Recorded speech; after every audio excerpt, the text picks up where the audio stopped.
Hey guys, welcome back again to Persona 4 Arena Ultimax.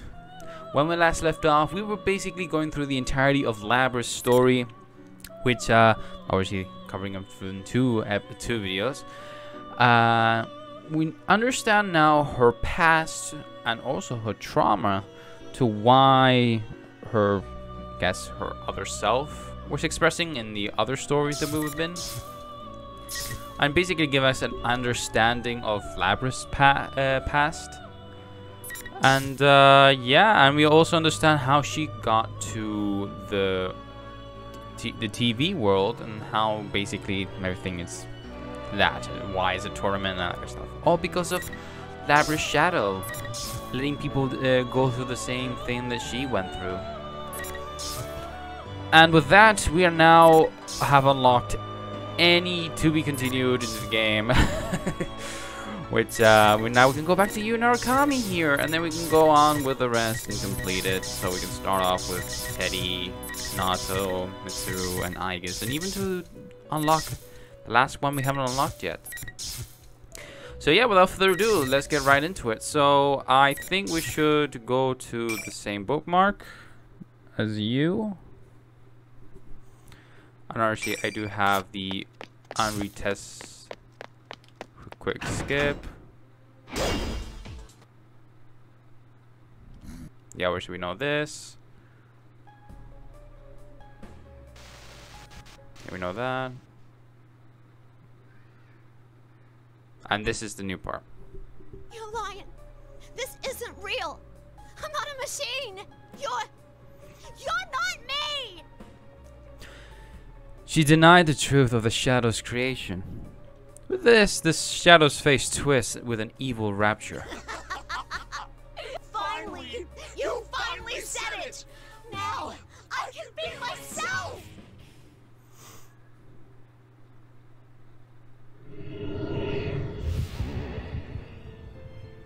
Yes, the power!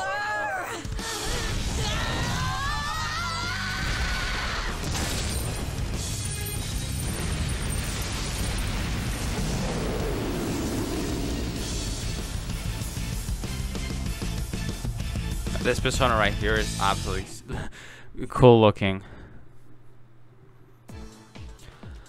I hoped I could save her before it got to this point, but that might have been impossible anyway. It's difficult enough to confront the truth, and in her case, it was accompanied by revealing the true form she's been so desperate to hide.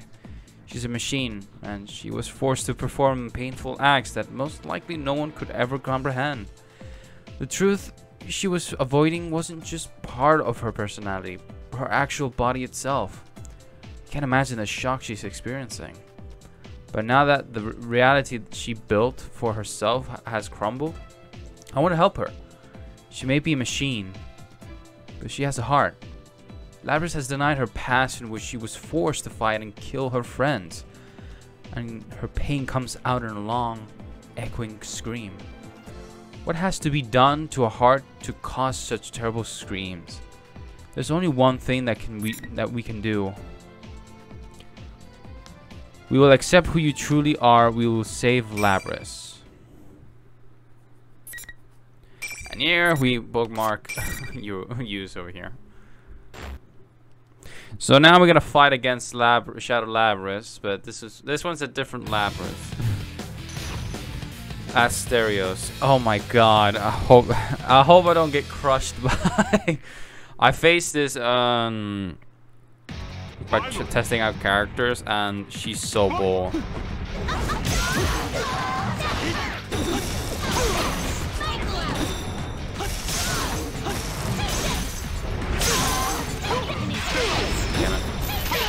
Damn it. Don't time I play with you.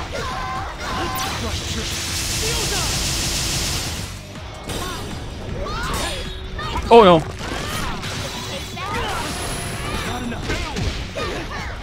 The thing is with her persona, it's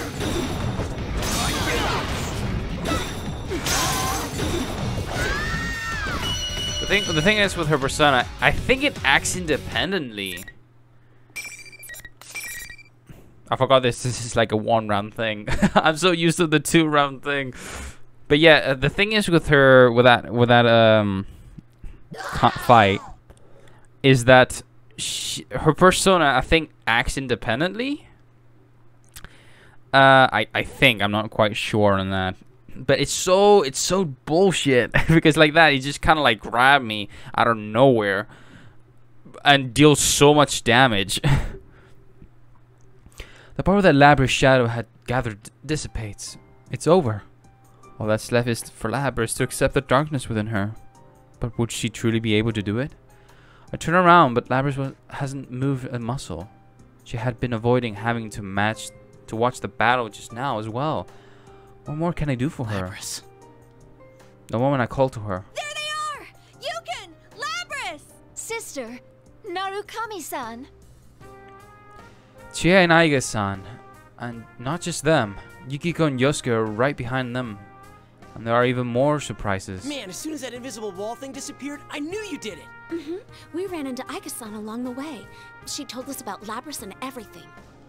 A little late, wasn't it? If someone told me what was going on from the start, I would have...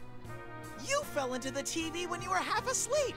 For crying out loud, you really know how to blow it when it counts. So yeah, in order, like I said in previous episodes, you have to go through for some reason to get obviously all in one go. No to be continued. You would actually have to go through use first, then kanji to know how kanji fell into the TV world to unlock Akihiko, so that you can unlock Labrys, and then from there you can just play everything like through on without any to be continued, which is funny for me. Hey, what you gonna tell them for? I don't think this is the time for that. Huh? Naoto? Yeah, we were surprised too. The job she was on turned out to be related to all this. Huh. Kanji, who had been missing before we went inside the TV, and the real Teddy are here. There's even Nato, who wasn't supposed to have been able to come to Inaba. It looks like the whole investigation team's been brought back together. I didn't know it. Everyone says that Rise had told them pretty much what had been going on. Their smiles are encouraging. I turn to speak to Labrys, who has been silent all this time. These are my friends. We've all faced our weaknesses at one time or another. Labrys finally responds. Your weaknesses. You've all faced your shadows. Everyone gathers around Labrys. Labrys tries to shrink away nervously, but Rise is behind her and won't let her retreat. Sheesh, enough doom and gloom. If you don't hurry and accept her, she'll get all lonely. But I'm a weapon who didn't want to fight. And I dragged you all into this. You're still hung up on that? It's over already, dummy. Your jumping skills were amazing, but you're surprisingly sensitive, aren't you? What does that have to do with her jumping skills? Yeah, what the hell? You're really cute, Labby-chan. You're so meta-luring. Teddy, you hung up with everything, so... Are you all listening to me? Labrys needs to face her shadow now, and... This was going well at first, but now everyone's talking about the different things, and we were completely off topic. Of course, that's not unusual for all of us. I have to laugh, and I apologize to Labrys that things didn't quite wrap up as I hoped. Labrys looks back at me with a blank expression. Can't she tell that we're not treating her any differently? I turn towards Aiga-san, and she meets my gaze. She nods silently, then stands before Labrys. She seems slightly nervous. Nice to meet you, Labrys. Or rather, sister. I am Aegis, the 7th generation anti-shadow suppression weapon. I am your successor. Labrys jerks up and looks at Aiga-san. At the same instant, Yukiko gasps in surprise. What? Excuse me, but you're... I mean, are you also... Yes, I too am a robot. It just occurred to you now? Come on, Yukiko. You can definitely tell, you know, her body in itself. She's mechanical. Weren't you with her all this time, Yukiko? It's like, come on. How did you not notice something like that? That is so like you. Once again, everyone looks towards Aiga-san and Labris, the non-human sisters. Now that I see them standing together, there is something like a family resemblance. Maybe I've been wrong this whole time. If Labris is Aiga-san's older sister, then should I be calling her Labris-san? Well, I guess that doesn't matter. My mission to retrieve you has brought me here. My colleagues are waiting for you. Are they gonna lock me up again? Well, considering all I did, of course they will. Labris' expression darkens. I hadn't thought about it, but if Labris and Aiga-san are treated as weapons, it's no surprise that there would be measures to keep them in check. But Labris shouldn't have to just accept it. She truly is going to be locked up. I make up my mind and wait for what Aiga-san has to say next, but she smiles. We can discuss that later. Right now, there is an important task you must carry out. I gotta do this, huh? Aiga-san quietly points at the shadow that has remained still while we've been talking. Labris looks at the shadow and then turns away and casts her gaze down at the ground again. I see. So now I'm going to have to act. It's okay. We're all right here with you. I indicate my friends that have gathered around her. I had been forced to fight against my friends, just as Labris had in the past. But I had been able to endure the suffering that Labris had not. Of course, I haven't been forced to fight to the death. But the biggest difference between Labris and me is that I wasn't alone. What if I had been all alone in this place? What if everyone else had forgotten about me and had to fight all alone? Just the thought of that hurt. Labris had been forced to endure that pain. She must have thought that there was no escaping it. But she'll be alright now. We're not going to reject her. It doesn't matter if she's a machine. She's not alone anymore. Yeah. Labris slowly looks around at all the faces, searching each one for confirmation. Finally, she turns back to me and nods. Labris then walks over to face her shadow. When she walks, she no longer seems to be bound by her fear. She then looks down at herself. She looks at the mechanical body that she had convinced herself she didn't have. Oh my god. That's right. You're me. Labris and her shadow turn to face one another and stare into each other's eyes. She can't avoid looking at her shadow You're now. the way I was on the inside, screaming to be understood. The pain wanting to be known. You're all I couldn't say. You were always inside me. You're me. A machine with a heart. Cutscene? We have a cutscene.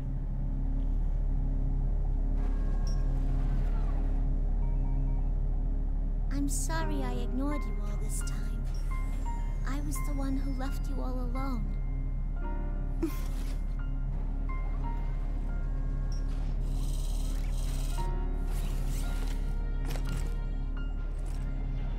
No. You are me, after all.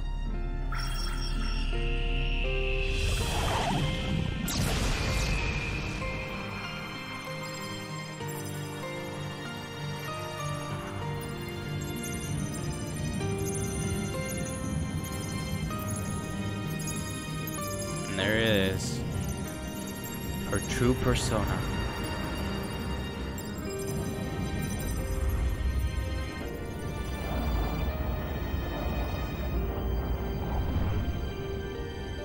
This is my persona.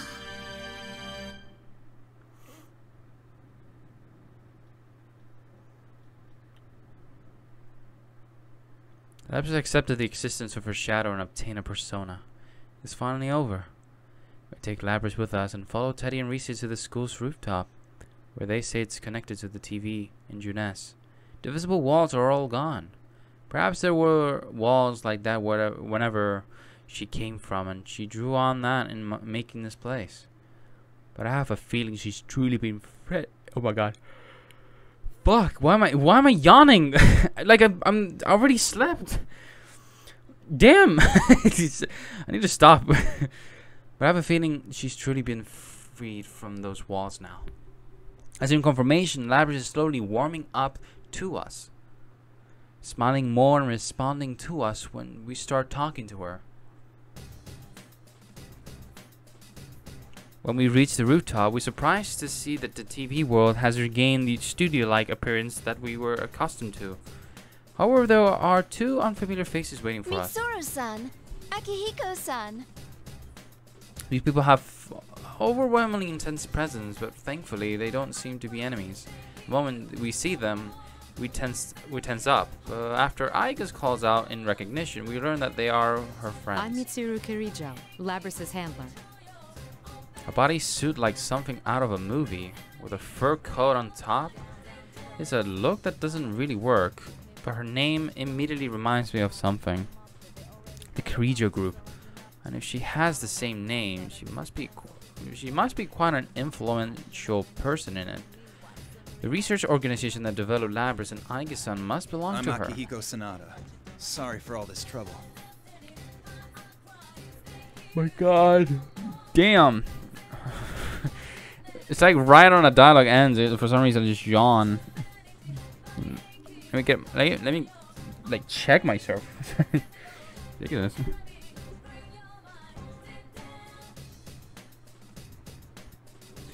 The man with the red cape appears to be quite comfortable with Mitsuru-san and Aigi-san. He must have been helping them fight shadows for some time. Is there some reason why people on shadow extermination squads have to dress like crazy people? They cease. So what's going to happen to Labrys now? Before we fully introduce each other, Yosuke asked Mitsuru-san what I've been wondering myself. I know all of us must have been worried about this, but I was waiting for a good moment to bring that up. Even Yosuke seems to have realized how out of line his question is, and he shrinks back sheepishly, as if regretting having asked the question. I know why Yosuke's worried, but why does he keep stepping on landmines like this? Well, if he's already stepped on it, we may as well wait for the smoke to clear and see if there's any answer. Well, you deserve to know. We were thinking of sealing her away again. They were thinking. Did something change their minds? Mitsuru-san turns to Labrys. There's a smile on her face, but is she smiling for the reason we hope she is? But our report from Aigus says that thanks to you, Labrys has acquired a persona. She's hardly a rogue test unit anymore. Besides, she has a heart. We would never treat anyone with a heart so poorly. Yeah, we did it! Thank goodness! I'm so happy for you, Labrys! My friends roar in excitement. Labrys looks around at us, all bewildered before saying anything. Even though we've only known her for a very short time, we already come to accept her as our friend. Mitsuru-san's words come as great relief, as if I'd been worried that she might lock me up too. Wait, why? I mean, please. Good job, sorry. guys. Let me say thanks. He speaks without any hint of concern, but he sees a touch of gratitude in Akihiko-san's eyes. He certainly looks, how can I put it, bold? But he must have an honest and upright person. I guess I could call him stoic. There's a distinct brusqueness to him. There's no way that people so considered would neglect the goodness of Labrys' heart. Seems that Labrys can't believe everything she's hearing. She turns from Akihiko-san back to Mitsuru-san. You're not gonna lock me up again? No fooling? We only seal away objects. If I did that to you, knowing you have a heart, I'd be no different from the Kirijo Corporation of old. Labrys, you've been blessed with good friends. That's what the Persona 3 cast had to go through. Except through Aigas. And with that, someone who has a heart doesn't deserve to be treated like that. Labrys looks stunned for a moment, then scrunches up her face as if about to cry. But then her face lights up with a brilliant smile. Who would think that anyone capable of making these expressions was just a machine? I find myself almost moved to tears as well. We're just about to leap forward to congratulate Labrys once again when Labrys' head droops suddenly, like a puppet whose strings have been severed. I'm about to rush over to see what the matter is. When I see Akihiko-san taking a fighting stance, I realize that this is no ordinary matter. Suddenly, a bizarre voice emanates from Labrys. It's not over yet. That isn't Labra's voice. This abnormality seems to have made Mitsuru-san come to a realization. What? It's the same communication system as ours. Everyone, step away from Labras! Mitsuru-san and Akihiko-san rapidly shout instructions to us. We all spread out and watch Labras from a distance. I cannot gain access. She is being hacked. It isn't coming from inside this facility. The signal originates elsewhere. You mean outside the TV? Outside the TV, that's right. I curse at myself for having forgotten what was supposed to have been the case of all this. All this was going on because Labras had somehow been placed into a TV. So there has to be someone outside who threw her in here. Same person who stole Labras from the Kirijo group, then threw her into a TV. Is now taking direct control over her. This is just a little extra resistance. Now, entertain me. The nonchalant voice fills them with malice. The dazed look in her eyes, Labras looks up and dashes forward. She's fast. Rare dodged her axe in time. Surprised, I look up at Labras once more. Her eyes are blank, as if she wasn't looking at anything. Those eyes were once filled with the strength of responsibility and an awareness of duty. Her face had been filled with sorrow over her painful past, and she had smiled when she had found real friendship for the first time in her life. Whoever is controlling her has stolen all these things from Labras. Then, I won't let her be hurt like this anymore. We'll save her no matter what it takes. We'll save her no matter what it takes. No matter what you try. Are we fighting her now? How many times are you gonna fight Labras?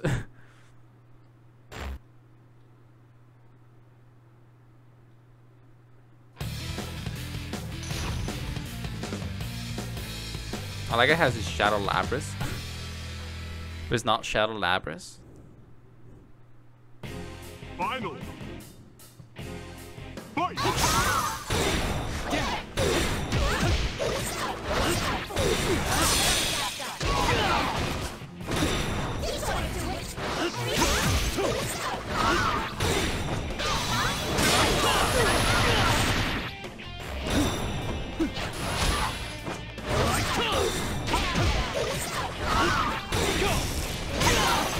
Damn it.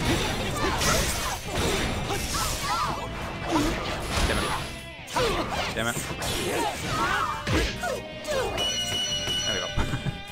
I kind of used to use fights a little bit. My, she was quite easily defeated. Evidently, I didn't push her far enough. Well, she is a test unit, so this is as far as my little game goes. Interesting. The voice. Anyways, Labras has stopped moving. The only sound is the smug voice that continues to come from her. Those heartless words cause anger to boil up within me. Who are you? Why are you toying with people's emotions like this? Labras isn't a tool. If you want to fight, then come out and fight. You're quite passionate. You, Narukami, was it? This person, whoever he is, knows about me? Maybe it isn't a coincidence that we were dragged into this. This revelation shakes all of us. Labras's shadow was only the mastermind of the tournament. I see now. You're the true culprit behind the whole thing. Indeed. It was I who stole Labras away. Since I don't have a persona and can't enter a TV, I needed a puppet that could run amok for me. Labras's persona was only partially awakened, so I had a feeling her shadow would appear if she underwent a little suffering. You got the better of me this time. You deserve to know at least that much. Enough is enough. And I've been so irritated knowing that I can't do anything to whoever is controlling Labras. So your scheme hasn't ended. Well then, everyone, until we meet again. The communication cuts off abruptly without answering me. Labras immediately slumps to her knees. Before I can even begin to move, Aiga-san is already at Labras' side to support her. Aiga looks at me and nods, confirming that Labras is alright. Thank goodness. Labras is okay. I feel a bit of my strength drained from me. Still, the sword in my hands feels awfully heavy. Mitsuru-san speaks up from behind me, even as I consider this. It seems whoever our adversary is, they're connected to us. I advise you not to get involved in this matter any further. From here on, you should leave this to us. What? Wait a second. We went through this whole big thing and that's it? She's right. There's no way in hell we're backing out of this now. I understand how you feel, but this is too dangerous for you. We will do our best to ensure that no harm comes to you. Trust in us and let us work. My friends bristle at Mitsuru-san's proposal. After all, we've come this far. We already know about the dangers. There's so much I want to say, but I can't understand why they want us to stay away. Guys, I think we can trust Mitsuru-san. We should let them handle this. My friends respond with looks of shock. Of course, they don't agree, but now is not the time to complicate matters. One of them should understand why I'm backing down so easily. Signal Yosuke. I stare directly into Yosuke's eyes for a moment, hoping that he understands my intention here. Come on, Yosuke, back me up! Yeah. We're all tired, so let's just get the heck out of here. Smooth Yosuke. Oh well, I sneak a glance towards Mitsuru-san and the others to see if they've picked up on this, but none of them appear to have noticed. Maybe they're just pretending not to notice. Well, in any case, it means we've been let go for now. I sigh with relief before urging everyone into the exit of TV. When I return to the real world, exhaustion from the events of the day catch up to me. I'm more tired than I expected. Then again, I had been fighting all this time. It can't be helped. Everyone else seems tired too, so we decided to go our separate ways for the day. Still, everyone is safe, Labrys included. It'll still be a while before this case is completely closed, but I think we can assume that the disturbance has been settled for now. I worry about the mastermind that had taken control of Labrys, but I need to rest for now. When I get back home, Nanako greets me with a bright smile. The moment I see that, all the exhaustion of the day hits me, along with a profound sense of relief. I can't keep myself from staggering. Nanako and my uncle were worried a bit by that, but that doesn't matter. That doesn't bother me at all. There was something I wanted to do in my room, but I hadn't even been there for an hour when my awareness melts into the darkness. A dream? No, that's not it. My vision is quietly enveloped by a familiar blue color. This is the Velvet Room. The actions you took, the way you withstood this trial, it truly shook me to my core. You have bested the misfortunes dealt to you and learned an important lesson. Margaret is smiling more than usual and appears to be blushing slightly as well. I only did what came natural to me, but she must have discovered something more than that. The path that leads past the door we open, the door to the future. I don't know what it is for sure, but I have a good idea that we've taken our first steps on it. I'm not an understanding, and Margaret continues. Now, I have a personal matter to discuss with you. Not as a resident of this room. Oh. The one with malicious intent who struck at you today. This malice has not faded or subsided in the least. I'm worried about you. It may be that fate will deal you a third trial. Do you have the resolve to face it? Will we meet again? That will depend on you. I look forward to it. It seems my fears were groundless. I'm already anticipating our next meeting. Until then... Oh, farewell. Sorry, I skipped that back. Margaret smiles once more. My vision begins to fade. The dream is ending. I fall into a deep sleep.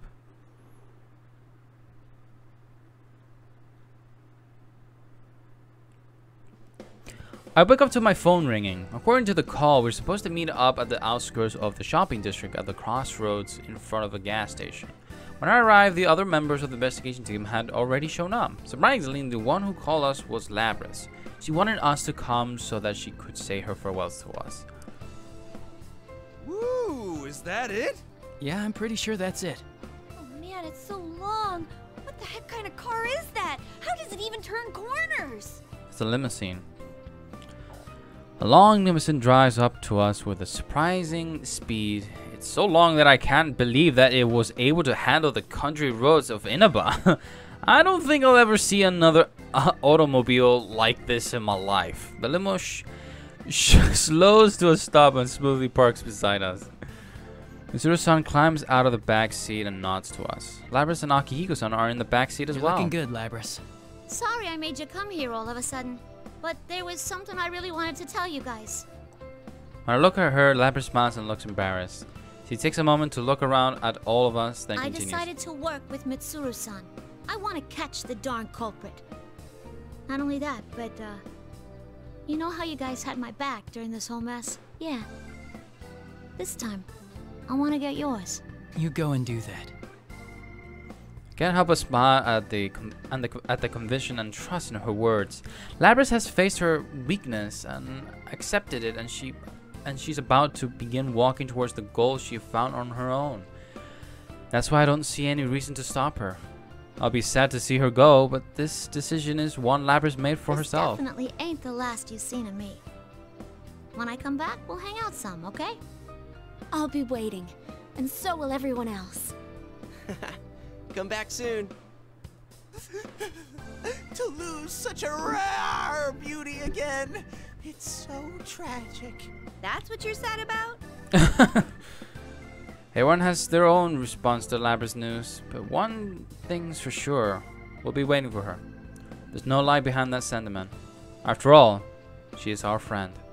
Mitsuru-san tells Labras that it's time, and they get back into the limo. Labras looks me right in the eye. She seems as if she might cry at any second, but is resolved not to. She smiles. You guys are the best. I'm glad it was you who were there when I woke up. Well, see ya!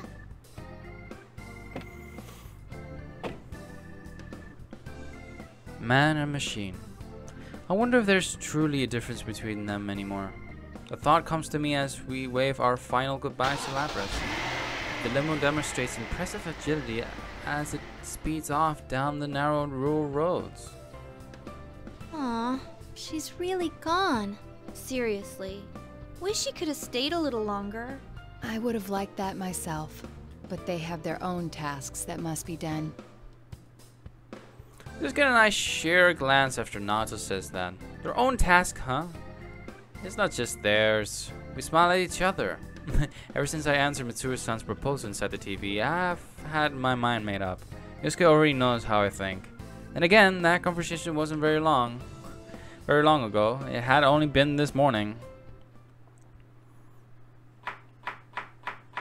I don't know how she found my number, but after Labras' phone call earlier, I decided to cook breakfast for Nanako and my uncle. Nanako hears me making noise in the kitchen and stands next to me, excited. I'll help too. I panic for a moment when Nanako reaches for the other cutting board and a knife, and I consider stopping her and then decide not to. These two. Things haven't changed then. Good times. If you're gonna use the knife, be careful, okay?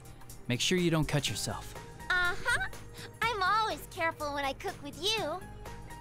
Nanako picks up a cucumber from the counter and begins slicing it diagonally. Her skills are still clumsy and unsteady, but all I do is caution her about how to hold the knife, and then I watch her work without intervening. She doesn't have to become a master all at once.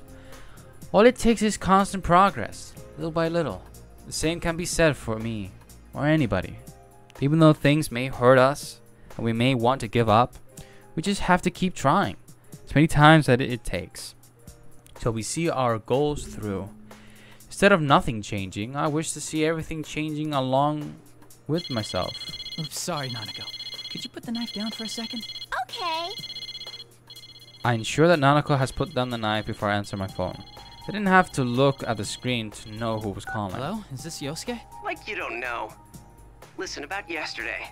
I thought this was coming. Yosuke rushes on and as if irritated that we have to do this conversation over the phone, but I managed to calm him down. It's funny that he's getting so excited over this, but I'm glad he managed to wait the whole night before calling Yosuke, me. Do you remember the Moonlight Bridge? The one from our class trip? Oh. Yeah, sure. I used to be a city boy too, remember? Hey, were you checking out the Kitty Joe group online? Perceptive as always, now that's my partner. When I went back to my room last night, I spent as much time as I could searching for information about the Kirijo group online before I fell asleep. Of course, there wasn't anything about an organization involving Lapras or Aiga-san, but the little I did find was better than nothing. Yosuke asked me if I planned to go back on my word to Mitsuru-san and the others. I did say that we ought to trust them to solve this mystery, but I never said we should let them do it alone. After all, the person behind everything may be after us. On top of that, they were using others in horrific ways. Can't back down from this, right? Now you're talking, partner. Yosuke and I continue to talk. We know that we're getting closer and closer to a battle with an enemy we haven't even seen yet. There's only one thought in mind. No matter what kind of hardship awaits us on our path, we will continue to fight on. As long as we have friends that will walk the path alongside us. Nanako watches me talk on my cell phone and smiles. You seem excited, big bro. Smile back in her innocent face before making a confident declaration. The investigation team is back in action. Will you look at that? You can now continue from the cliffhanger in Naruto. Well. Okay, so now it has unlocked the rest, the rest, which we haven't even started there yet. That says a red, so this is clear, but I'm not sure. Oh wait, no, I didn't mean to do that. Continue from cliffhanger. Okay, let's go back that out. Main menu. I didn't mean to go to main menu. I didn't mean to go that back. So that seems to be in red, and that seems to be in gold. So I'm not sure if, I guess, I'm really quite not sure about this. Why is that in red? I'm not sure if if I beat everything and I go back to her, then that would be done. We can get another perspective through Lapras, maybe. I'm not quite sure. But I think we can go and continue on through Yosuke, so let's go and head there. I didn't mean to do that, so let's continue from the cliffhanger because it looks like I didn't need to have the bookmark for that. When the new girl says Lapras, Miss President opens her mouth trembling. My name is Lapras. Lapras. In that instant, her pale face flushes with comprehension. She looks down at her mechanical limbs and her face twists into a bitter expression. In the meantime, the shadow glares at the other robot girl. Don't tell me you're... Yes. I am the 7th generation anti-shadow suppression weapon, Aegis. I am the model that came after you. Huh. So you're here to seize her. Well, I won't let you. I'm sick of that place. I'm going to be free. Isn't that right, me? Won't that be better than letting the Kirijo group capture you again? Kirijo. Capture? Miss President blankly repeats the shadow's words. She turns to me, her eyes filled with desperation. I wasn't human? I should answer her, and I try, but nothing comes out of my mouth. In that moment, I can feel our face ripping apart. I will take my freedom! The shadow's arm suddenly shoots out across the room. It's connected to her by a long chain, and it catches Miss President Lapras in it. The chain reels in like it was connected to a winch, dragging her along.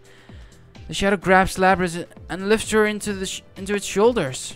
In the next moment, the shadow bursts out of the announcement room. That was fast. Hard to believe she can do that while carrying Lapras, who probably weighs as much as she does. Wait! The other robot, Aegis, follows right behind. That just leaves Rise and me and a whole lot of question. What the hell am I supposed to do now? The student council president isn't a human, but some kind of weapon? And then there's another robot girl. Ow! Something smacks me in the back. It's Rise. She's staring at me with flushed cheeks. Senpai, aren't you gonna go after them? After them? Yeah, why am I spacing out? Of course I can't just let stuff end like this. So what if she's not human? So what if she's not what I imagined? She believed in me, she trusted me, and yet I completely failed her. I'm not gonna let it end now. Not a chance in hell. Thanks, Rise. She didn't get to be a celebrity for nothing. She's really got some guts. It sure is great to have friends to urge you on. I'll back you up from here. Good luck.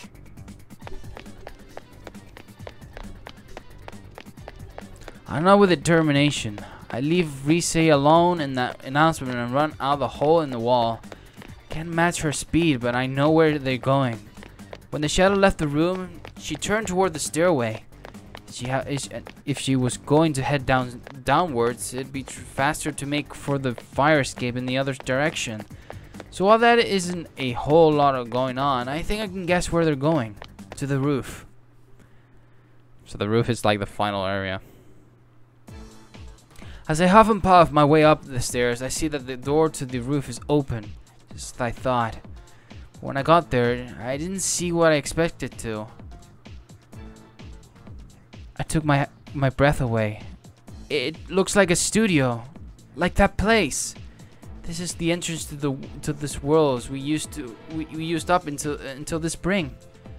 It went away after we solved the mystery last year, but it must have gone back when Lapras entered the TV and created the school. I guess that when everybody saw the Midnight Channel, they all became interested in it, like last time. That's why it looks exactly the same. You're here. In the middle of the area, Aigis and the shadows, still carrying Lapras, are in a standoff. Lapras is silent. She looks conscious, but her eyes are empty, as if she's giving up trying to understand anything. The shadow smiles when she sees me and snaps her fingers. Suddenly the area is enveloped with a strange presence. The Grand Prix isn't over yet. If you want to chase me, you better fight each other. Am I fighting Aigis now? I try to chase after the shadow, but run into another invisible wall. This crap again. The shadow disappears back into the school building. Damn it, it looks like I've just helped her buy more time. Grand Prix isn't over? Don't tell me I've got to fight more to keep going. So now I have to fight this robot Aigis. I timidly ask her. Hell, I don't know anything about her other than her name. First, I need to find out what the hell is she doing here. Is it true you came to capture her? You're Captain Resentiment, Yosuke Hanamura, correct? She knows me? She knows about the Resentiment part? Someone kill me. I saw you in the video advertising this tournament. The one showing the people currently in this world. Did you now? Still, Resentiment, huh? It still really pisses me off, but to be honest, it's not that far from the truth. Normally, I would recommend that you evacuate at once, but neither of us can leave. I must go after her. What a coincidence. Me too. But this has nothing to do with you. I may not have meant to, but I hurt that girl. She was depending on me, and I turned my back on her. Not a human. A robot? So what? That's what I wanted to say to her, but I couldn't. That's why I need to go and apologize. When I say that, Aigis' expression relaxes. It's a real natural expression, very human-like. Lapras' face was like that too. I think I should explain certain things to you. I'm not authorized to disclose everything, but... She slowly begins to speak. Apparently there were incidents involving shadows and personas outside of Inaba too. They didn't start recently either. But they've made an unofficial squad to deal with stuff like that, and Aigis belongs to that group. She's a weapon created solely to fight shadows. Yeah, it's talking about Persona 3 events, so... She was giving us so that she can't summon a persona. The only method of dealing the shadows. Miss President Lapras was a prototype, but she went AWOL. Holy crap. I mean, after last year, I'm ready for any kind of crazy story, but this still takes me by surprise. Of course, it's not all that hard to believe when one of the robot girls is standing right here in front of me. But still... There are shadows outside the TV too? We would never have realized that a television could lead to a space like this. Well, I'm surprised by what you just told me, so... I guess we're even. I tried joking and smiling, but Aigis doesn't smile back. She looks straight at me. Her eyes are filled with strength. I can tell that she's measuring me up. Come to think of it, Labris looked at me the same way when we first met. I remember thinking, man, those eyes. Please tell me, what's going to happen to Labris once you catch her? I cannot answer that. Aigis hesitates before answering, like she has to squeeze it out of her throat. That pause says more to me than her words. If you have no other questions, then let us begin the battle. There isn't any time to spare. Please don't resist. I can knock you out painlessly if you comply. Yikes. But hey, I can't back down. Act cocky so that I won't get scared. But when I smile, I know that I can't just let her beat me. Are you really going to fight a living weapon like myself? I do not mean to boast, but your chances of success are low. You'll be surprised. You're still a guy. And guys should help out crying girls, right? For some reason, this brings a smile to her face. Then I had a thought. Was she trying to scare me to keep me from getting into something dangerous? Perhaps this is her way of trying to be kind to me. Well, if it is, it's not gonna work. I'll never forgive myself if I was sent home now. I'll lose something important to me. I've already made my decision. Maybe I could sense that resolution in me, because she takes a fighting stance. I understand. I accept your challenge. Here I come. Alright.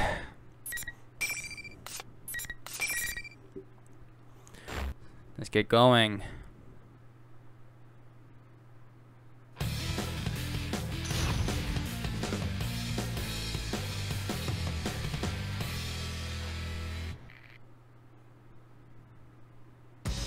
Finally. Damn, nice soundtrack, I guess.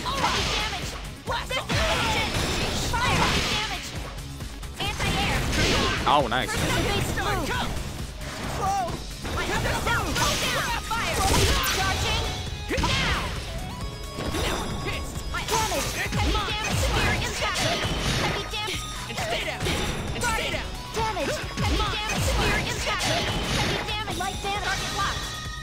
Down here!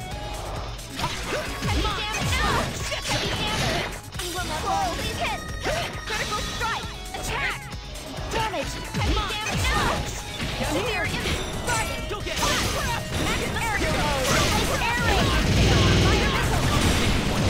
How much munition are you gonna throw me out?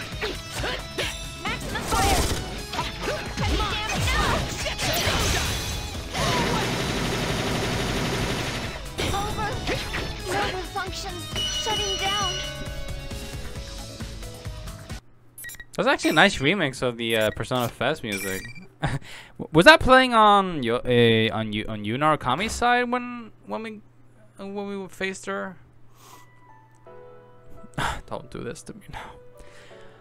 My shoulders bounced up and down as I wiped my sweat face on my sleeve. I'm completely out of breath. Well done. I'm surprised you defeated me, but this may have been for the best. Huh?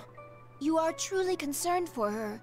Even after discovering that she's a living weapon, your sympathy is much more impressive than that of a fellow machine like myself. Such consideration is immeasurably warm and cherished for us. Aige's voice is gentle, but she also sounds a little sad. I sense that she's carrying out a burden that I can't even imagine. I don't know what to say, but she gives me another of those soft smiles. I met my own friends once, and reached my own answer. I was thinking of telling my sister of these experiences. Damn. Oh, she's your sister. But I think it's better that you tell her instead. Will I be able to do that?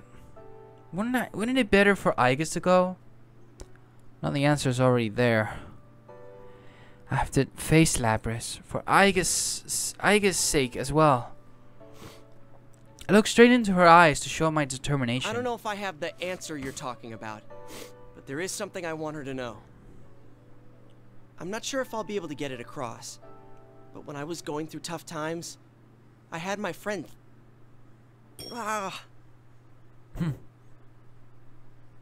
Son of a bitch. That was such an awesome speech, and I muffed my last word. Saddest and shoes. Friends. Do you pick up on everything? Pure disappointment when you open your mouth. Now I understand. How do you know about that? My database is perpetually being updated.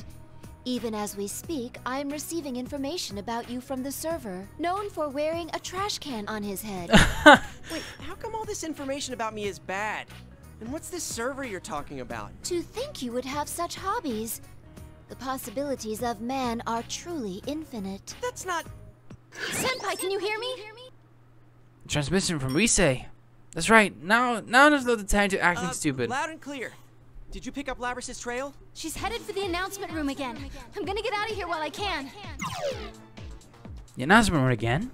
At first I was worried about Rise, but now that I think about it, so long as she can use her persona to track the enemy, she's safer than anybody in here.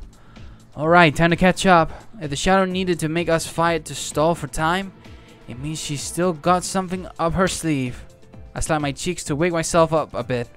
I'll finish it this time. I entrust Labrys, my sister, with you. As I'm leaving, I hear Aige's voice from behind. Her words give me some relief. I don't know, that you were gonna capture her and lock her up somewhere. Her shadow was talking about how she didn't want to be caged again, and that she wanted to be free. But you don't seem like the type to do that. I think you really do have her best interests in mind. I'll bring Labrys back to you, whatever it takes, Aige-san. Hanamura-san, thank you. Look at that. Labrys does have a place to go. Yeah. She doesn't belong here in this made-up school. I bow to Aige and start running again. Let's save Labrys. I return to the announcement room and open the door. All I see is Labrys sitting alone in the middle of the room. Her mechanical legs are splayed on the floor and she seems to be mumbling something happily. Oh, that's not right. The shadow is nowhere to be found. Where is she watching from? Obviously, to my suspicion, Labrys starts talking to me in a cheerful but almost lifeless voice. Oh, it's you, Yosuke-kun. What's wrong? Shouldn't you be in class? You're not thinking straight. We're inside the TV world. You're not the student council president. What are you talking about? I came here to broadcast a student council announcement. Labrys looks up with empty eyes. She's no longer in her human form. But her stuck-on smile is painful to look at. That's not her real smile. I take a deep breath. That's your name. You know that, right? Let's go back and put an end to this fake world. Why? Why are you saying that stuff? Labrys finally looks me clearly in the eye. She's seen the truth. I want to stay here. This is the only place I can belong. Labrys slowly stands up and puts her arm behind her back. She removes her wings and they expand to form a giant axe. I won't go back. I'm gonna stay here forever and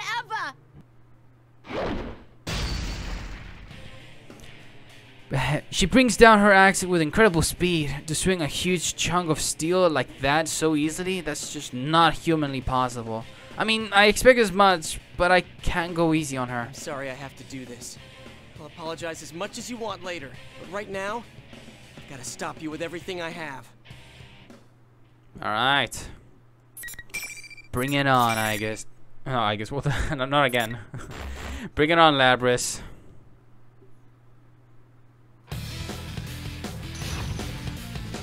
But I'm finding her version that she doesn't have a persona. So let's see how the game will solve that against me.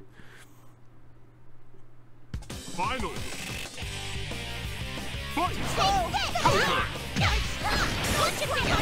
Alright, you know how to do combos.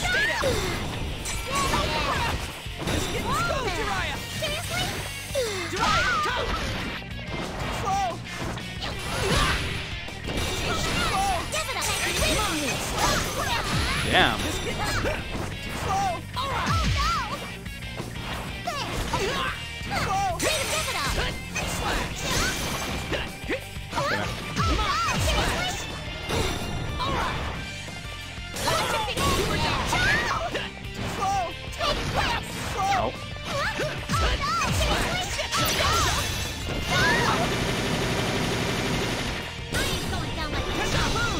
No. No.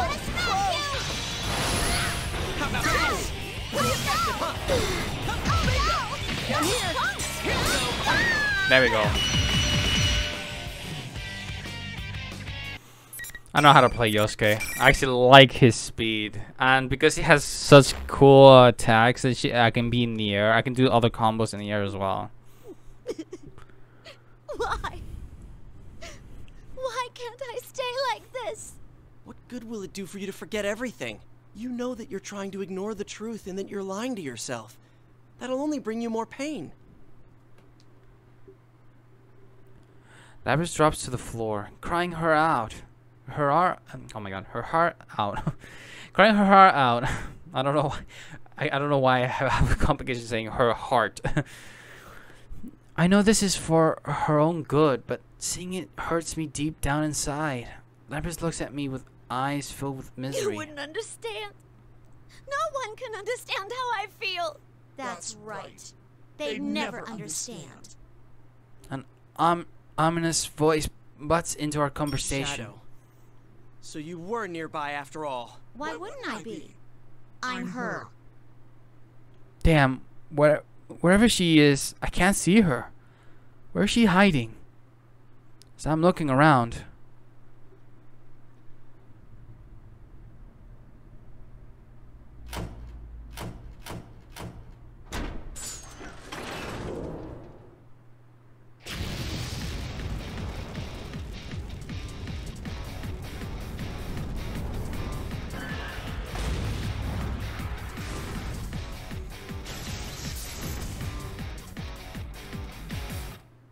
That's the world.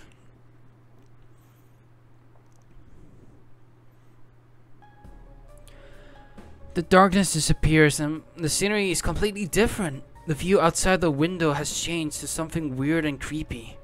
A piercing red light fills the room. What's going on? What is that? Some giant metal container like a furnace, and something's being tossed into like garbage. I look closer to see that the garbage looks like arms and legs. Hey, it looks like people. I try to calm the horror I feel creeping out of my spine. I just don't know how to describe it.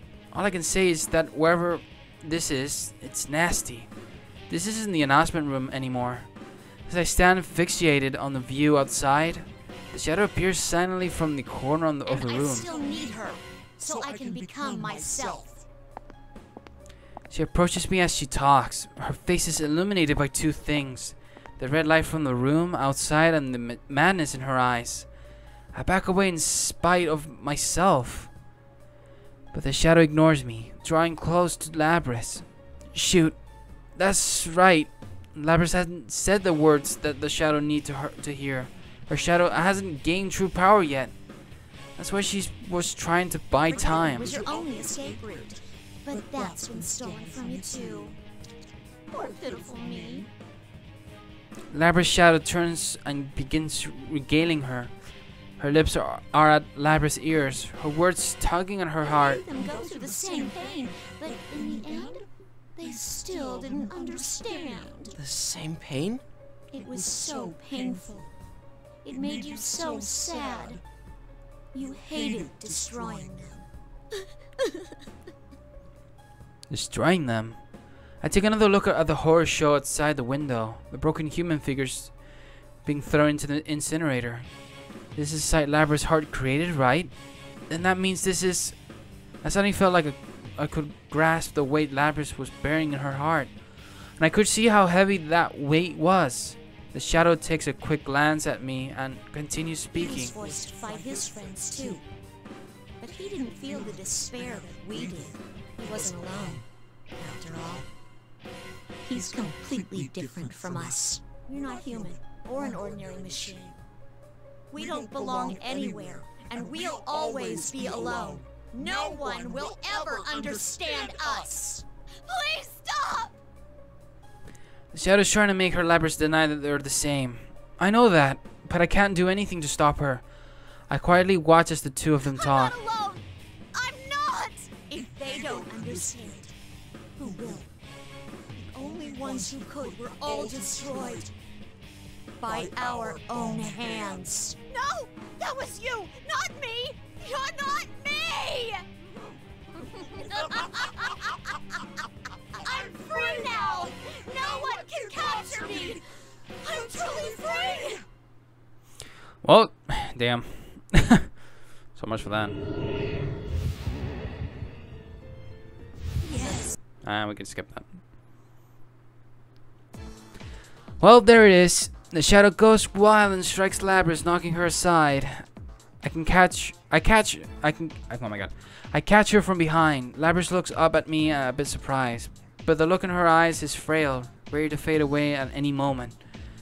I smile at her. Don't worry. It's okay if you can't at first. It's really hard to accept yourself. The only reason I could do it was because I had friends to help me. It would have been impossible to do on my own. I'm here with you now. And you've got Aigis-san too.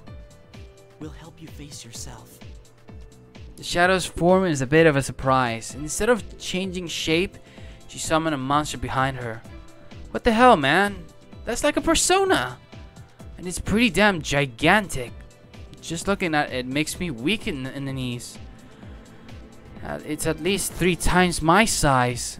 The shadow's eyes glow gold as she turns her wings into an axe, like Labras had. Crap, and it was hard enough just fighting a robot girl with the axe. I'm gonna be honest here. I'm having a hard time thinking I can take her on my own, on by myself. But something pops in the back of my mind. The faces of my friends, of Aigis, everyone who's trusted me with all their hopes. I get ready to fight. Power surges through my body. Alright, now it's my turn to work. I'm gonna save you no matter what. And when we make a promise like that, we keep it. Well said.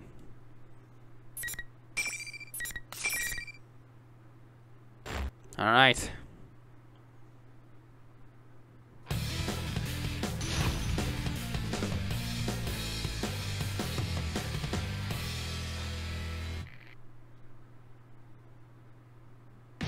Finally!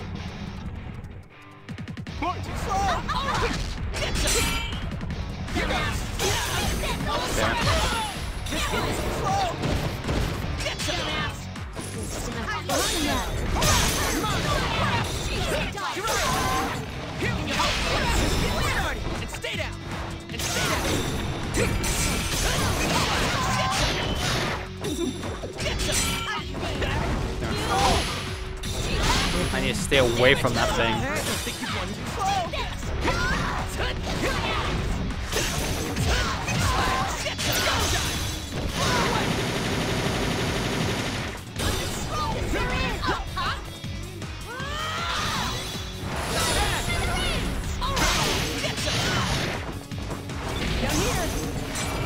Nope, nope.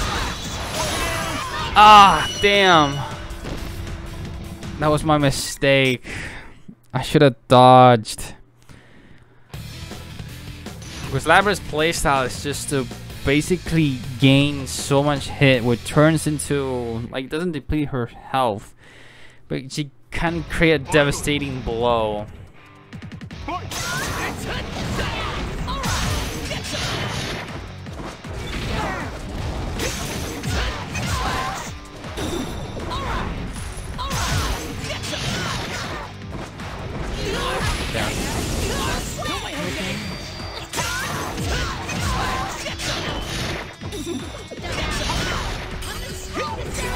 Uh-oh.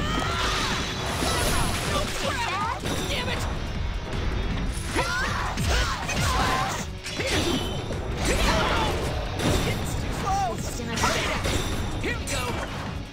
Too slow. Here we go. All right. Blast off. All right. Persona. Here goes. Do it again, Persona. Persona. Damn it, stop breaking my persona.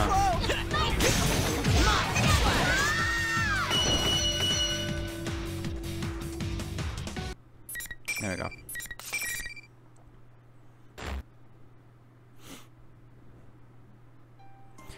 The shadow finally stops moving and settles down. I run to Lapras and pick her up. She's still awake, but her expression is gloomy. I'm such a failure. I can't win against anyone. I even let my shadow out. I'm a weapon, but I'm so useless. It would be better if I was just scrapped. The lack of energy in her voice and body is enough to put me at a loss for words. Do I have it in me to convince her otherwise? That doubt came crawling back into my mind.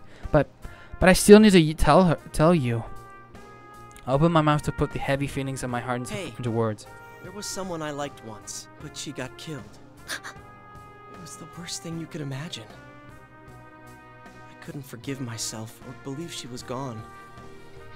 I even tried to forget about her. I thought then that no one could understand how I felt. I mean, how could they if they weren't me? Only I could understand how I felt. That's what I thought. I had given up, but that wasn't true.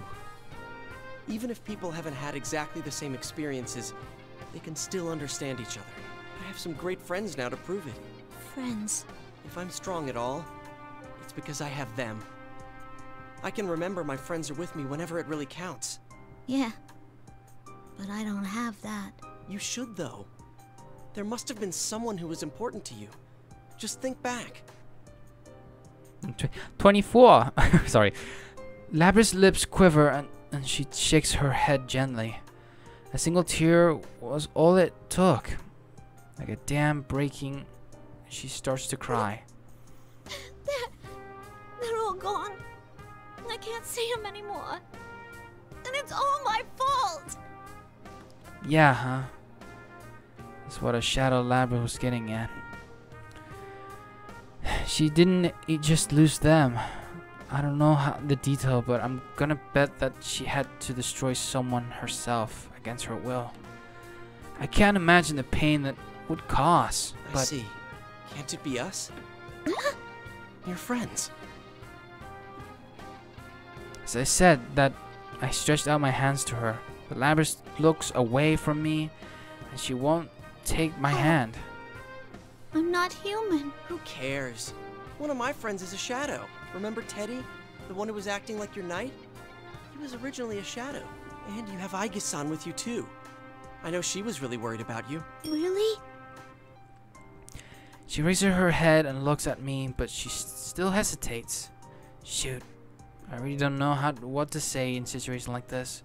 I bet you would have the best lines memorized just for the occasion. Okay, I gotta try something that sounds natural, no matter if it's particularly suave or not. Time to try a joke. My arm's gonna get tired leaving my hand out like this. Labra looks confounded by a brief moment, but it looks like I chose right. You really are something, you know that? With a smile, Labra takes my hand. It's cold and hard, but it feels natural.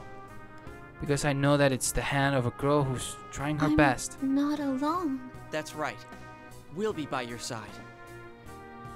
Labra nods her head and slowly stands up. I offer to help her up, but she pushes my arm away and walks toward her shadow. The shadow says nothing. It just stares at I want Labra. everyone to understand. You weren't wrong about how I feel. Haven't seen him. Yeah.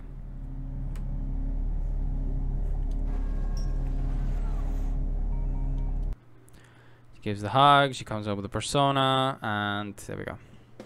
Wow! Such an elegant white silhouette. It's hard to imagine it was the same as that black bull's shadow. I was worried that there might be something wrong, like she was damaged or something, but when she turns to me, I can see the strength in her eyes. I breathe a sigh of relief. I lift my face and cheerfully call her out. Let's get going. Back to where our friends are waiting. You got it. Now that she's accepted herself, she nods to me and smiles like when we first met. No, even brighter. Labra accepted her shadow and the host disappeared. For a while I was worried about how the P1 Grand Prix was gonna end, but it's all over now. So all that's left is for us to get the heck out of here. I hear from Risa that all those fantastic invisible walls have disappeared. Now I can go meet up with my buddies in Aigis. Or so I thought. Led by Rise, Yu, Chie, and Yukiko all come running into the announcement room. Teddy conjures you not to follow them. Way to rush things. But I guess I would want to run around if I was stuck in a cage all day too. The investigation team is back together. Everyone is surprised when they see Labris. I mean, I can't blame them. She's a robot. I explain the circumstances to them. Labris looks tense the entire time, but of course, even after learning how all this transpired, there wasn't a single one of us who would blame her. I lost in the very first round. I wish I could have fought a little more. I'm glad that I didn't have to fight you, Chie. At least fighting against Yosuke didn't trouble my conscience much. It didn't? There. She can say that because she loves you. Pardon me if I don't share your optimism there. These guys are way too easygoing. As I'm complaining, Kanji seems pretty enthusiastic. Do that again sometime. It ain't good for our bodies if we don't let our personas out once in a while. But normal people can't let them out. And I'll sponsor a real Grand Prix. I'll call it our very first Go on a Date with Teddy Grand Prix. No one would enter. Teddy balls and throws himself into Labra's arms, and she hesitantly opens her mouth to speak. Can I sign up? Don't. You should. Don't. You should. You know what? Count me in. Oh, if you're in, then I'm in. Huh? Well, then me too. I'm out. Damn it, you jerks. Meh, whatever. As long as it makes Labris smile. It's time we go back. Everyone cheers in agreement. We all head to the roof. That's where the exit from the TV world is, in the studio area. Plus, we can meet up with Aigis while we're there. All Teddy has to do is bust out the exit, and we'll all be back at Junes. We climb the stairs as I expected, Aigis was waiting for us. When she sees that Labris is safe, she smiles. It seems everything has been resolved.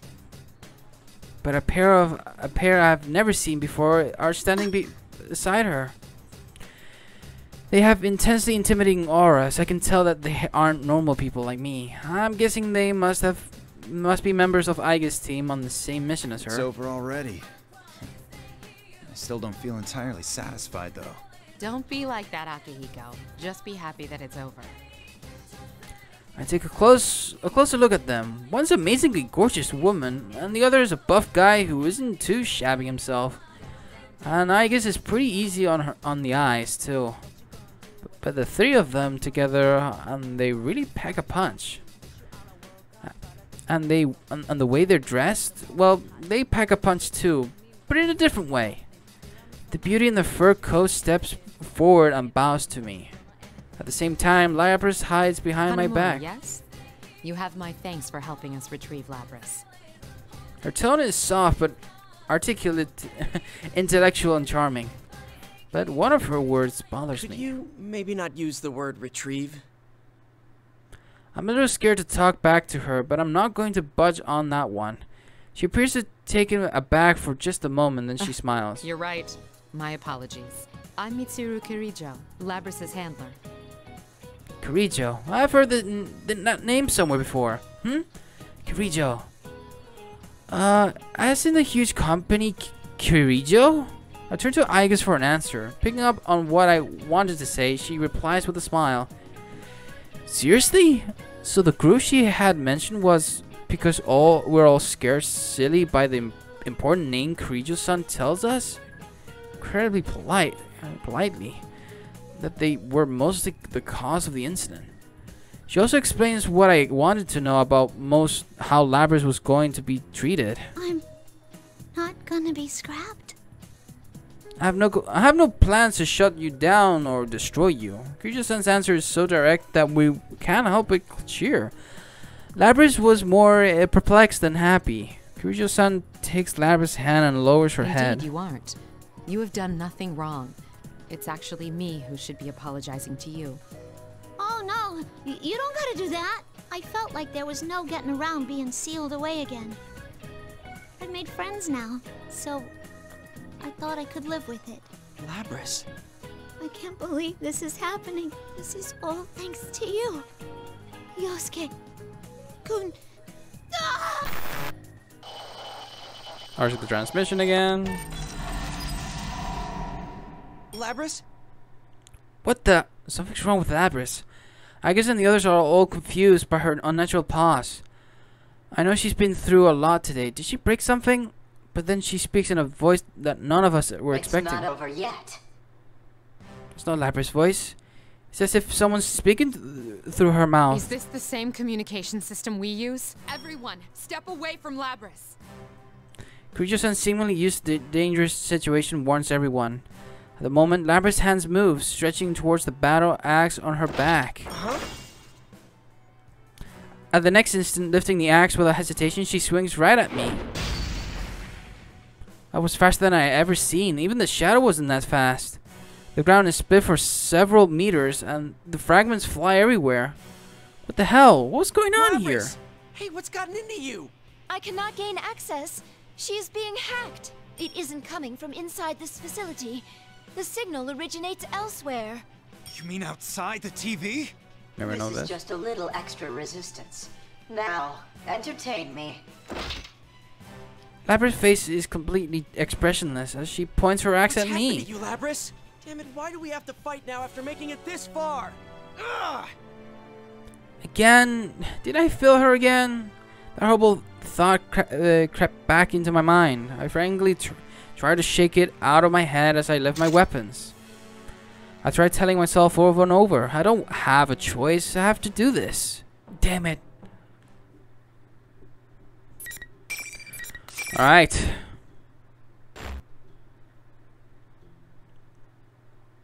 Bring it on. Our last encounter. This was a bit longer than use.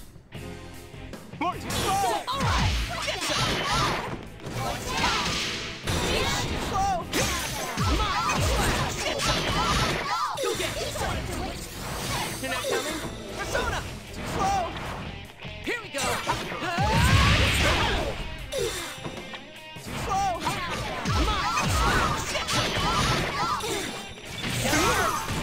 Stay down! Too slow! Here we go!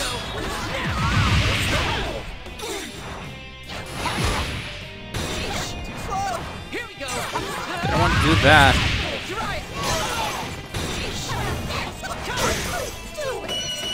Oh, at least I don't know.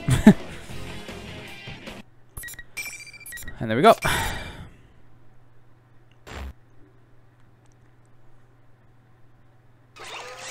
Labrys has stopped moving and had fallen to the floor. Now she begins standing up robotically with jerking motions. She begins speaking in that eerie voice again. Maybe speaking is the wrong word, but it's definitely in my head. Why, she was quite easily defeated. Evidently, I didn't push her far enough.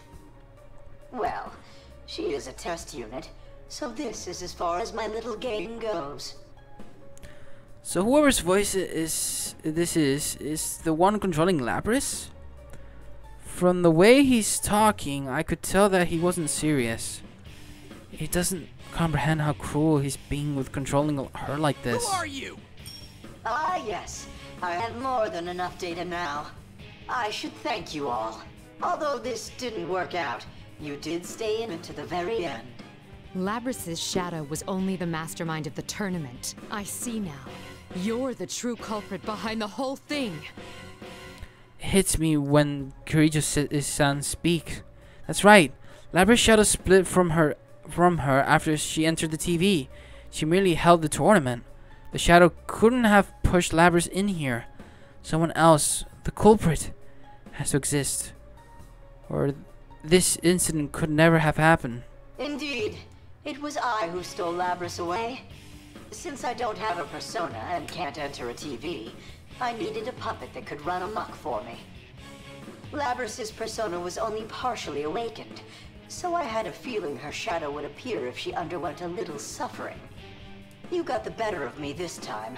You deserve to know at least that much. He admitted it, but his tone was mocking. The culprit is controlling Lapras somehow from a safe haven outside the TV. No way. Using Lapras for your own selfish reasons? That's horrible. She has a heart. Do you even know how much pain Lapras went through? A heart, Meaningless. Whether or not she has one matters not at all to my plan. You bastard! Well then, everyone, until we meet again. The moment the voice stops, Lapras collapses to the ground like a puppet with a cut strings. Icus quickly catches her and holds her up, but it looks like she's unconscious. I really hate myself for celebrating that the case was closed just for a few moments ago, but I'm really pissed off at whoever was controlling Lapras. He knew about all of this, but he still manipulated Lapras hard to do this to her. So angry. I clench my fist so firmly that my nails are digging into my palms. Kirijo-san speaks from behind me. It seems whoever our adversary is, they're connected to us. I advise you not to get involved in this matter any further. From here on, you should leave this to us. Huh? Are you telling us to back off from this? Like I can do that. Whoever's behind this knows what Lapras had to go through in her past. No, not just the past. He knew what would happen if she was pushed into the TV world. On top of that, the instant he figured his plan had failed, he came and controlled her directly to turn us against her. It's like we're his toys. I'm not letting him get away with that. I understand how you feel, but this is too dangerous for you.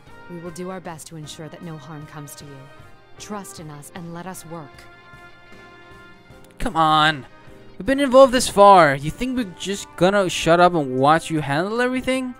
She's probably saying that for our sakes, but how can we live with ourselves if they do all the fighting for us?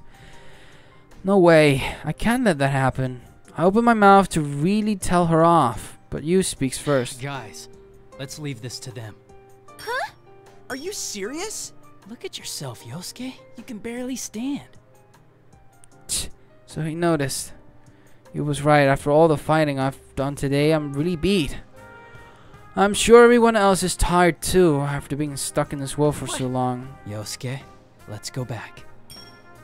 You're staring at me. Oh, I get it. Thank you for your understanding. Don't worry, we'll keep you safe.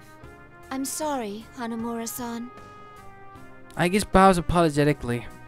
We'll look glum, but none of us object. After all, we know that they aren't doing this out of spite. But is this the last we'll see of Lapras? I peek at her face as she lives in Icus-san's arms. Of course, since she's unconscious, I can't talk with her.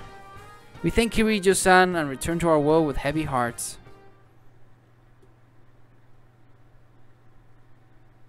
After returning from the TV, we gathered at the food court, but we didn't really talk much. We split up not long afterwards. After all, we were all pretty damn tired. Heck, Chie and Rise put their heads on the table and fell asleep. I didn't feel like stopping by anywhere, so I went straight home. And then the last thing I could remember was being told dinner was almost ready.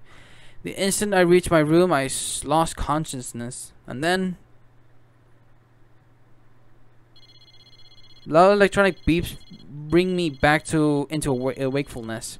I reach out for my alarm clock, but realize that the beeping isn't my alarm. It's my cell phone. Who's calling me this early? Damn it. I plugged it in, and now I can't reach it while I'm lying down. I rub my eyes tiredly and get up to grab the phone. The caller is a number I don't know. Hello?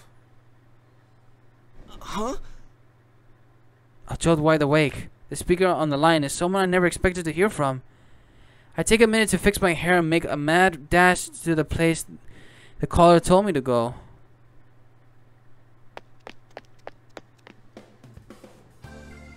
When I reach the designated location, there's something that looks completely out of place here in the countryside. A limo. Holy crap, that's long. It was so long I thought I was seeing things. Yeah, this is definitely no place for a car this awesome. What took you so long? It looks like everyone else is already here. I ran so hard I almost barfed, but I finally made it. And the others were just about to leave. I made it in time. I'm glad I could see you before I left. That's right. Lapras is the one that called. She wanted to say goodbye before she leaves Inaba. How could I refuse that? Still, I never thought of them. Lapras especially. Who called me? Huh? Wait a second. Did I tell you my cell phone number? Obtaining the cell phone numbers of ordinary citizens is child's play. Where is the skin uniform that I can use Aiga's with a suit? It looks cool. She looks like an agent.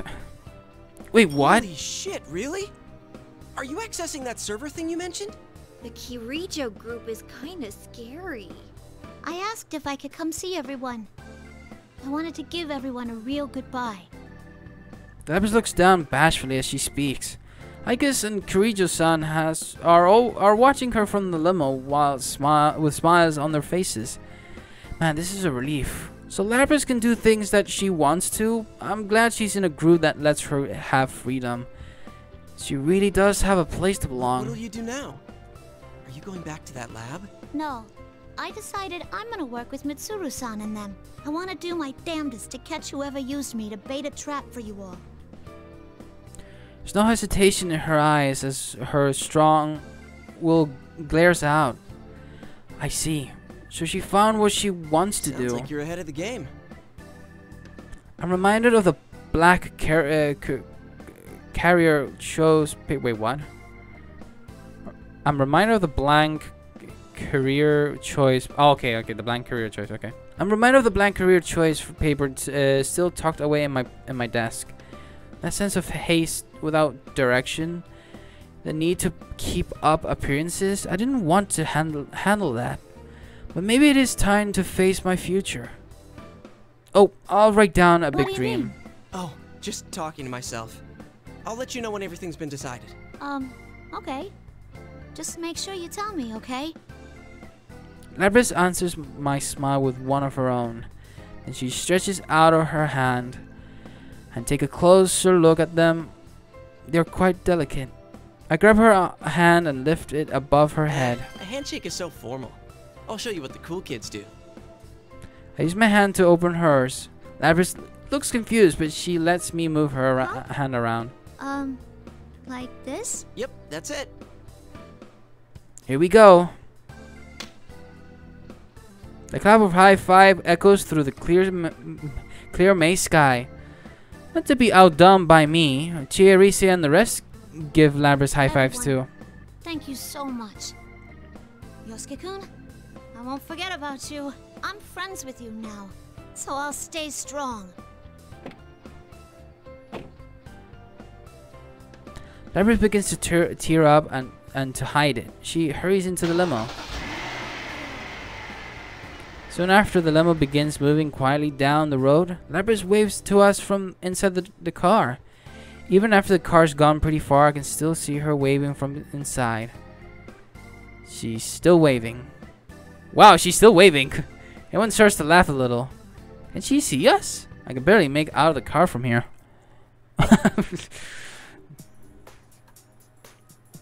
After partying with Lapras, we all ended up hanging out at Junet's food court. Wow, look at this. Everybody, you reunited again. That's right. It's the welcome back party for you we'd completely forgotten about.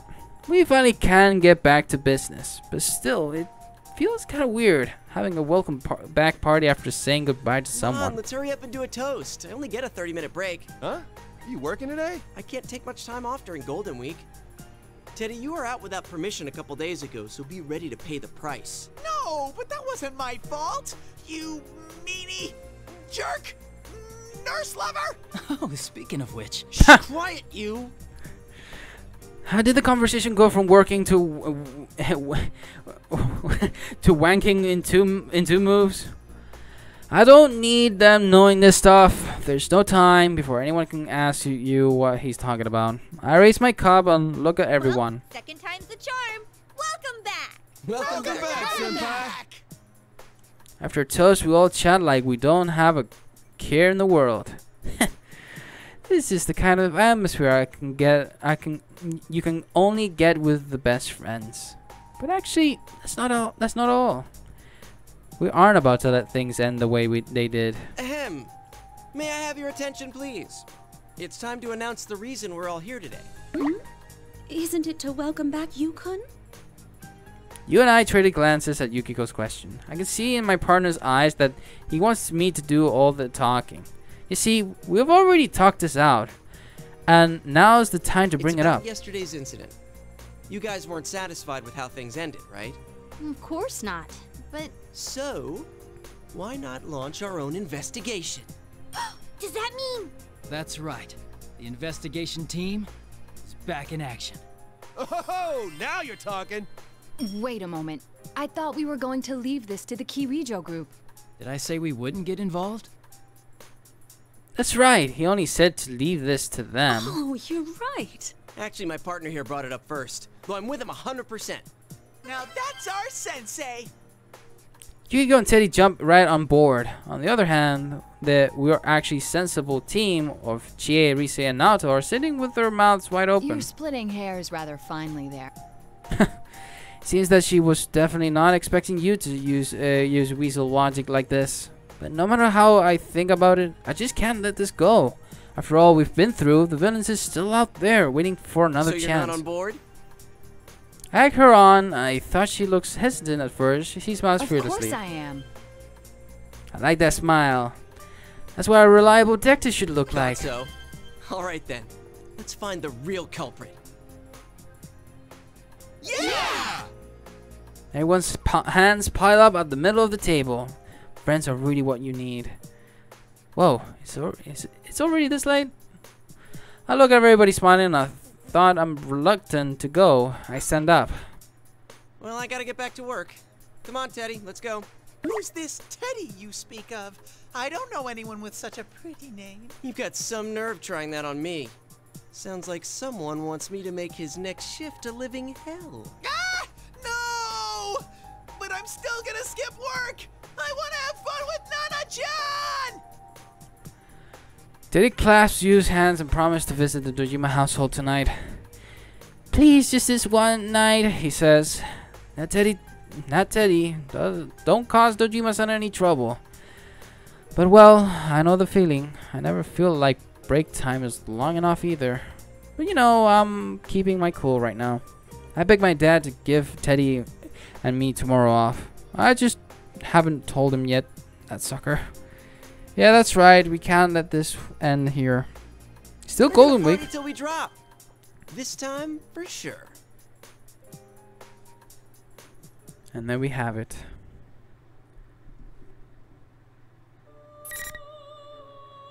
Interesting. It's in red, but that one's in gold. I wonder. Is it because of some certain decisions that I could have just gone through? But Labras wasn't like that though. Interesting. Or maybe there's something in you. Oh yeah, the other dialogue that I had with you. Okay, so I'll basically take a closer look, inspection to all that. But yeah, I'm gonna end the episode right there. I mean, I've gone through both, so. And that kind of made it like you know, an entire video, so. But anyways, guys, I hope you guys enjoyed this episode. Do leave a like and subscribe if you're new. And obviously, next episode, we're going to go through Chie and Yukiko combined. Let's see if they're not as long as what this one was. But, you know, having both combined, maybe it's the same size. But anyways, guys, I hope you guys enjoyed this. Leave a like, subscribe, and I'll see you guys in the next one. Until then, peace out.